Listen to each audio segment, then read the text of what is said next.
नमस्कार। मीडिया क्या कहता है, आप क्या सोचते हैं, मैं नहीं जानता। 2024 के लिए एक बात मेरे दिमाग में है और वो अकारण नहीं है। उसके पीछे मेरे तमाम लोगों से बातचीत, दौरे, जाना आना, व्हाट्सएप, फ़ोन कॉल्स, उसके बाद मैं इस नतीजे पर पहुंचा हूं कि 2024 में अगर राहुल गांधी और मायावती को हल्के में लिया जाता है तो हल्के में लेने वालों को ये बहुत भारी पड़ने वाला है। मायावती के लिए 2022 के चुनाव के बाद जो बात कही गई वही कांग्रेस और राहुल गांधी के लिए कही गई। प्रियंका गांधी ने बड़ी मेहनत की, लल्लू ने बहुत मेहनत की और उसके बाद कांग्रेस 2 सीट पर सिमट के रह गई। मायावती ने कोई मेहनत नहीं की, कुछ रैलियां खाली की, लेकिन उसके पीछे कारण था। उसके पीछे कारण ये था कि इस बार चुनाव सीधे सीधे था समाजवादी पार्टी और भारतीय जनता पार्टी के बीच।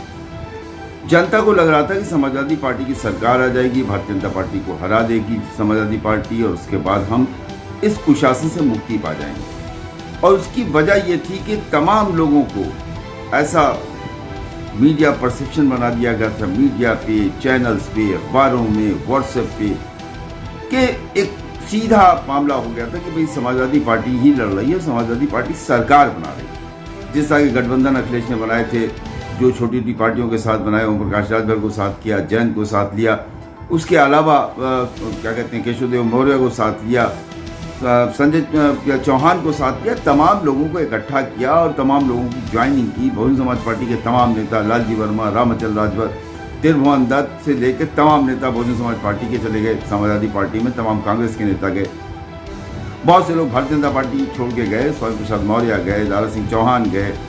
इस तरह से एक परसेप्शन बन गया कि समाजवादी पार्टी आ रही, समाजवादी पार्टी आ रही, समाजवादी पार्टी आ रही, और उस परसेप्शन का नतीजा ये निकला कि सभी पार्टियों के कार्यकर्ताओं ने समाजवादी पार्टी के लिए या तो मतदान करवाया या अपने अपने बूथ पर खामोश हो गए। बसपा का वोटर उस तरह से निकला नहीं, और कुछ जगहों पे बहुजन समाज पार्टी के मतदाताओं ने पूर्वांचल में, चाहे अम्बेडकर नगर हो, गाजीपुर हो, मऊ हो, आजमगढ़ हो, तमाम जनपदों में उसने समाजवादी पार्टी को वोट दिया। उसके पीछे 69,000 शिक्षक, और उसके अलावा जो आपके ये थी कि पेंशन दी जाएगी और ओल्ड पेंशन स्कीम OPS लागू किया जाएगा, तमाम वादे, तमाम लुभावने वादे अखिलेश के थे, जिसके कारण से ऐसा हुआ।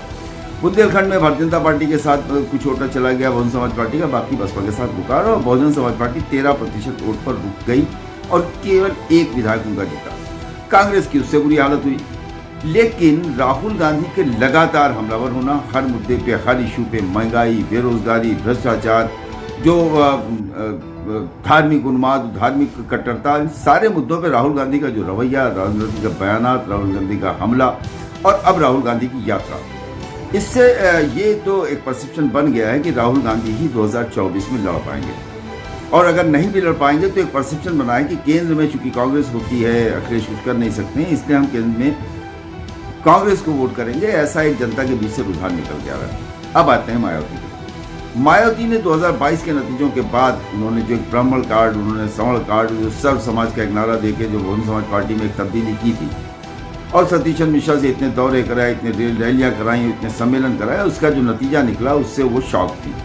और धीरे धीरे करके सतीश चंद्र मिश्रा को पीछे किया गया, और आजमगढ़ का जब उपचुनाव आया तो सतीश चंद्र मिश्रा को उसके स्टार प्रचारक की लिस्ट में भी उनका नाम नहीं था। आजमगढ़ में पुराने बसपाई, जिनको बसपा से छोड़ के निकाल दिया गया था, बाहर चले गए थे, उनको वापस लाया गया, गुड्डू जमाली को, उनको लोकसभा का चुनाव लाया गया। अब सवाल ये भी पैदा होता है, तमाम लोग मुझसे कहते हैं, एक दो चैनल्स में मेरी बातचीत में कहा कि भाई बहुजन समाज पार्टी ने भारतीय जनता पार्टी की मदद की, आजमगढ़ में उम्मीदवार लड़ा के मदद की और रामपुर में न लड़ा के मदद की। तो मेरा एक सवाल था उनसे कि अगर आजमगढ़ में मायावती ने लड़ाया था, रामपुर में नहीं लड़ाया था, तो समाजवादी पार्टी अगर चाहती, भारतीय जनता पार्टी को हराना चाहती थी और मुस्लिम से हराना चाहती थी, क्योंकि वो सीट ऐसी है, इसमें 2 बार अकबर अहमद डंपी, 1 बार मुस्तफी भाई, 3 बार मुसलमान, बहुजन समाज 2 बार बसपा से जीत चुका, 1 बार कांग्रेस से मुस्तफी भाई जीत चुकी, तो वहाँ जिताया जा सकता था। और उस सीट को समाजवादी पार्टी छोड़ देती और 1,500 किलोमीटर दूर से लाके धर्मेंद्र यादव को आखिरी दिन पर न लड़ाती, स्थानीय किसी भी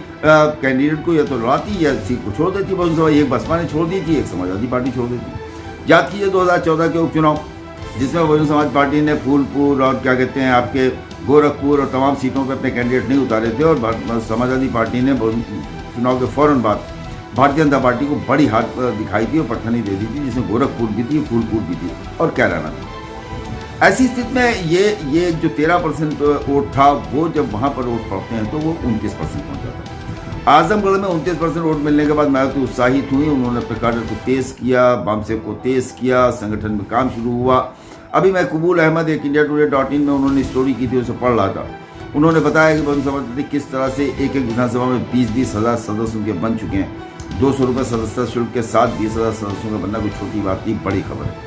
अंदर काम हो रहा है उनके यहाँ, और इनको जो उनका गया हुआ वोट था, जो मूल वोटर था, जो चला गया था, उसको वापस लाने का काम हो रहा है और वापस लाने में सफल होती दिखाई दे रही है।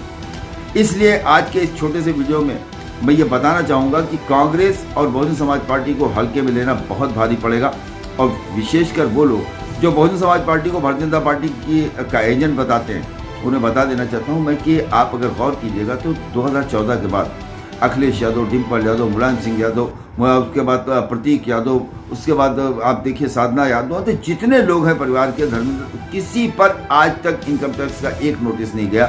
अगर मायावती पे नहीं गया तो ये लोग भी अछूते नहीं हैं। इनके साथ भी भारतीय जनता पार्टी का बड़ा सहयोग रहा, और CNDS की रिपोर्ट ये कहती है कि भारतीय जनता पार्टी को 2019 में जो लोकसभा चुनाव है उसमें 40% यादव वोट मिला है, जबकि सपा बसपा का गठबंधन था। यह बताने के लिए काफ़ी है कि यादव मतदाता उत्तर प्रदेश में अखिलेश की सरकार बनाने के लिए लालयित था, उसने कोशिश की, लेकिन लोकसभा के चुनाव में उसने भारतीय जनता पार्टी को वोट किया था।